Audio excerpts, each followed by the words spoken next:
I've made 7 of these granny squares. I just couldn't help myself. I did not know when to stop.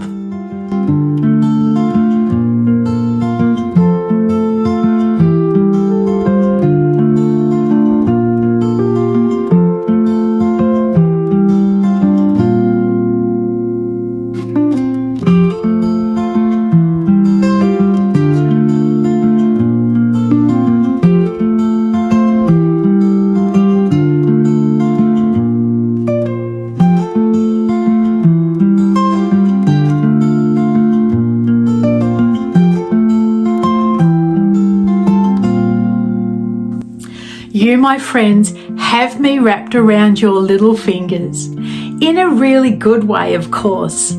When you ask me to do something, I quickly jump up and think, now, what will I do? What will they like? What will they not like?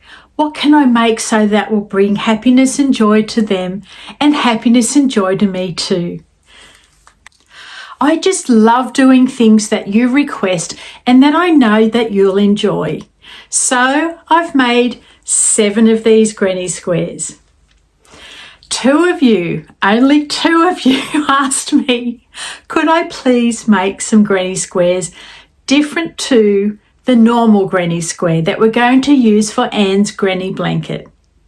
So that's all it took, 2 people, and I was onto it. I was thinking, okay, I'll do this, but maybe they won't like it. I'll do that, but maybe they prefer something else. So that's how I ended up with 7 different squares. And you know, it's not a bad thing because these 7 squares will be sitting there all the time, ready for you when you want to use them for any project. They're also a really good starting point if you're a beginner, just to have a go. Just focus on one, then work your way through, just to learn different things as you go. And you can have that video going as slow as you need to do. That's something I need to explain to you in a minute. But first of all, let's have a look at these granny squares. Number 1 is what I call the easy peasy daisy square. This one is made from treble clusters. Now that might sound difficult to you if you're a beginner, but it really, really isn't. You just need to follow along with me. Okay, now I have added extra rounds around all of these squares because I just felt like they needed it. I really wanted to finish them off so they looked really nice. Okay, so that's square number 1. Square number 2 is the daisy again, but this time we're doing a popcorn. We're doing a popcorn made out of treble stitches instead of the clusters that we use for this one. Now there's a difference here that I want to explain. In square number 1, we've put the clusters in between the double crochets of the first round. In square number 2, I've popped the popcorns in the top of the double crochets of the first round. Now you can intermingle or change these. You can use the top of the double crochet on square number 1 if that's what you prefer. Okay, so you've got 2 different looks there and you can use whichever one you want. Square number 3 is what I call the 3-dimensional flower square. Okay, I have done 2 rounds of petals, making them 3-dimensional. So that is, they're hanging off the granny square. They're not combined in with all the stitching. So I made this one up. It was kind of just a pattern that I had in another granny square, and I thought I'll just use this area to create a granny square for us. Again, this one isn't as hard as it looks. You just need to focus on what I'm saying as you go through your tutorial and you'll be able to manage this one too. These petals are created by making chains and then doing your double crochets into those chains and then doing the same thing again behind. There we have the granny stitch, which creates our square. Square number 4 is your trusty sunburst granny square. Now I put a poll up for this one in our community feed because I have made one tutorial for this already when I was making baby Darcy's special Nana Jill blanket. But it got the better of me. Most of you said, look, it's fine. We'll just use the one that you made before. And I just thought, that's so nice. Geez, I appreciate you guys, saving me some work. But it got the best of me and I wanted to have it included in with these other 7 squares, which I'll pop into a playlist. Okay, so they're easy for you to find. And I wanted it to match up as well. So that is your sunburst square. These are ever so popular. You see them everywhere. They're in cushions, they're in blankets, they're in bags, they're in covers for iPads. You name it, they're everywhere. Scarves, around beanies, cup cozies. What else is there? And you'll see the sunburst square. So that's a nice one for you to enjoy. And again, a great one for beginners because you get to learn a few stitches here all in one. You've got your normal double crochet, then you've got a puff stitch, then you've got a cluster, and then you've got what we call granny clusters. They're not like these clusters because they're 4 stitches together. They're just 3 stitches standing alone. And then you've got your granny stitch around the outside. Okay, so number 5 doesn't look like it now. This one is actually called a circle in a square. When I saw the pattern, the colours that were used made the circle really stand out. But the colours I've used makes the flower stand out. Can you see that? So you've literally got a 3rd daisy to use. So you can play around with that one just in case you happen to like the effect of the circle around the outside of the daisy. It all helps. It all helps with experience when you're learning and playing. Then the next one I made was the granny heart square. And it's oh so sweet. It's so much easier than you would think. Now this one, you are carrying 2 yarns, colour 1 and colour 2. There's not too much of it, so it's really quite manageable if you've not done it before. Again, you just need to listen carefully to when we need to swap yarns and draw the new colour in through the stitches.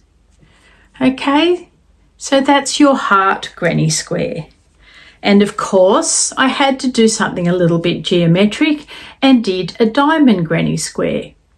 That one being the same as the heart, there's a little bit of carrying 2 yarns, colour 1 and colour 2. Not much though, just enough to have a play and get some experience with. And that one's turned out looking really great as well. There's just one little thing I need to explain to you, just on a tiny serious little note. Nothing too bad. Over the time, I've had people say that I crochet just too fast. And yes, in the beginning, I was going way too fast when I was trying to teach someone how to do a granny square. And I completely understand and accept that.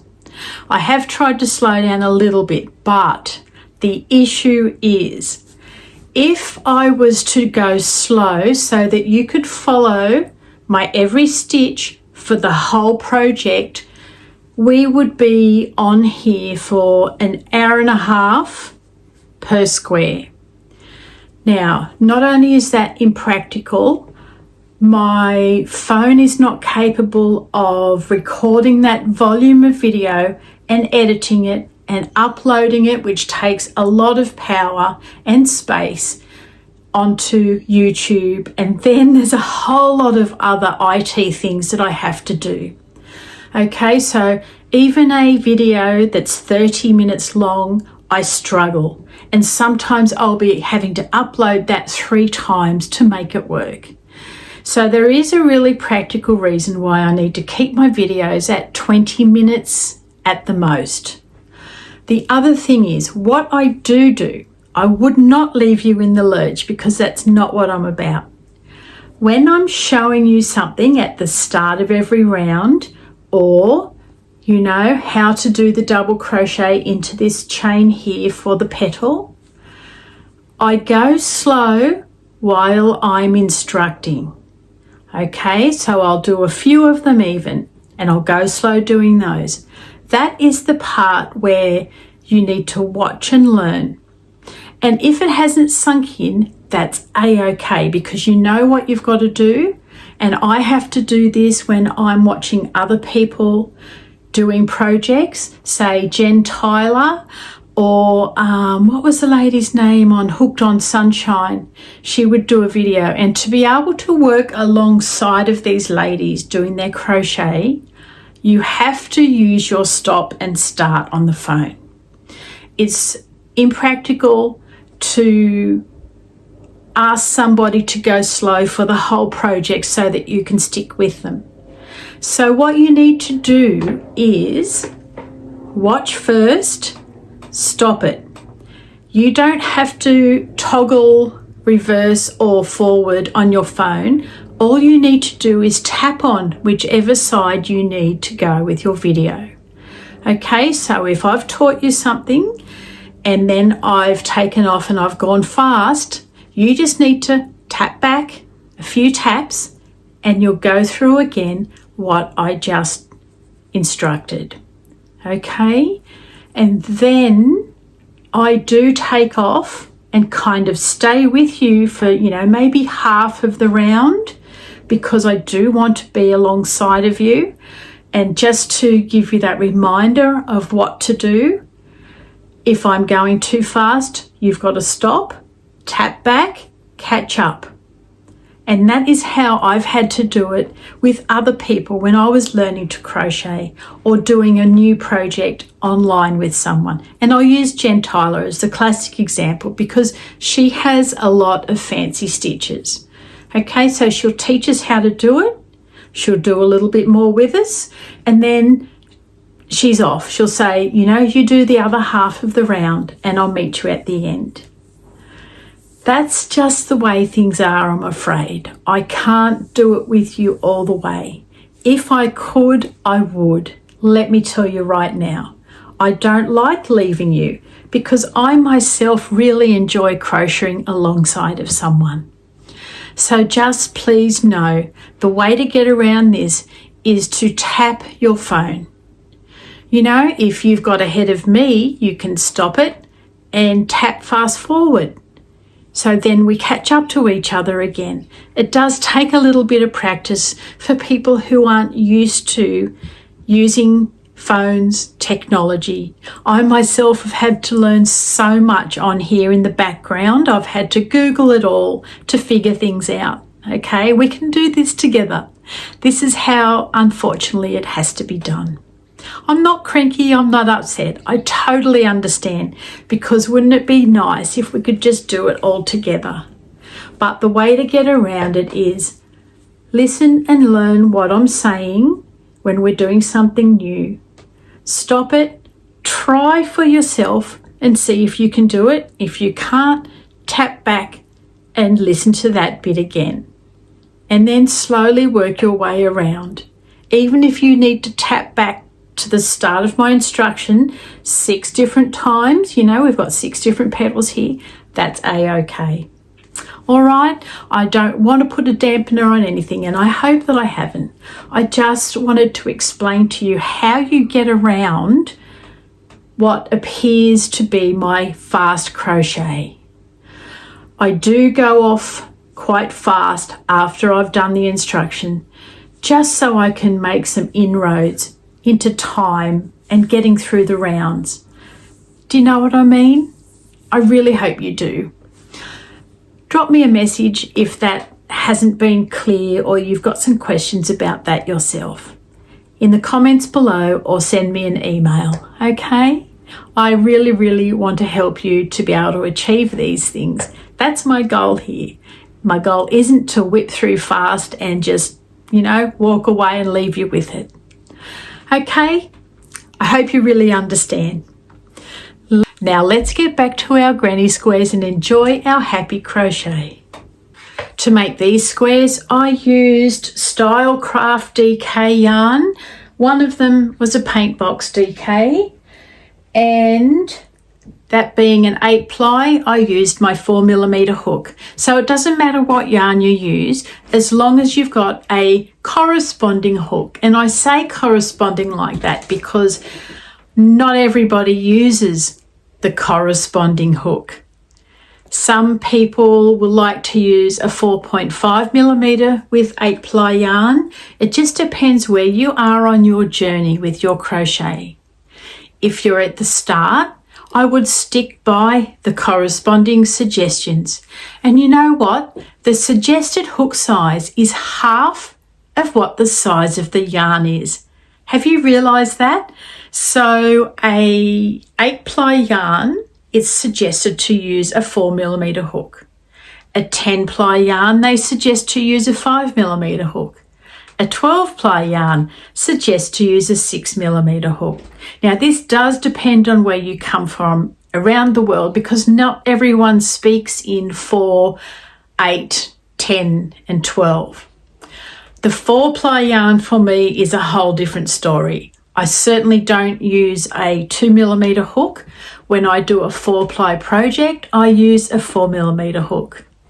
So go figure, there's always an exception to the rule, isn't there? Or we'll find one. So where was I at? Yarn, you can use whatever you like to play with. That's for sure. You just have fun and have a play. And that's what these granny squares are about. As well as, if you would like to make Anne's granny blanket, you can use these squares in the centre. But Anne's granny blanket squares, I think, are 12 rounds. And this is what, 1, 2, 3, 4, 5, 6. So you can either add more to the outside to make it bigger, or you can put like, instead of 9 squares like we're going to, you could use 16 of these in the centre, just so it develops a similar size.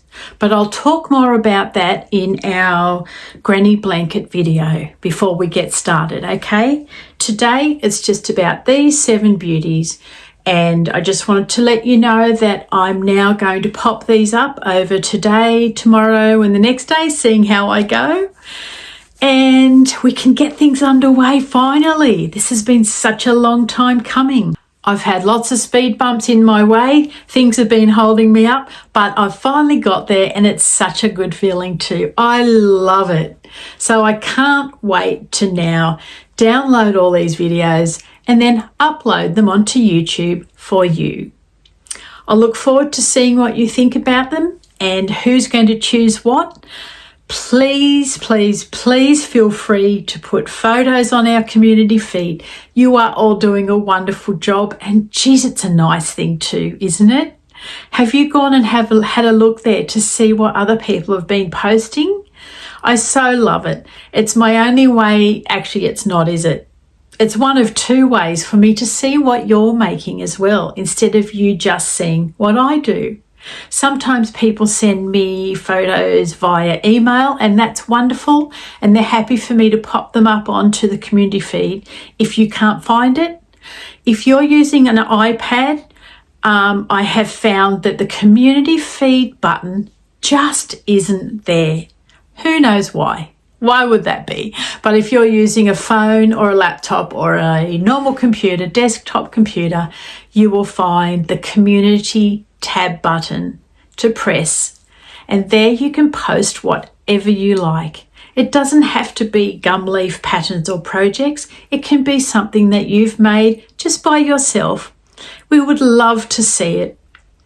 It is an enjoyable thing to see, as well as being something of inspiration. And just to see parts of you coming out in your projects, it helps me to get to know you a lot better, and the same with each other. I love seeing you ladies chat to each other in the comments. That brings me so much happiness. It's just not a one-way street here. It's, as I've said before, it's a circle of life. It's a circle of love. It's a circle of joy. Now, I am going to head off and get these uploaded and underway because I can't wait to show you.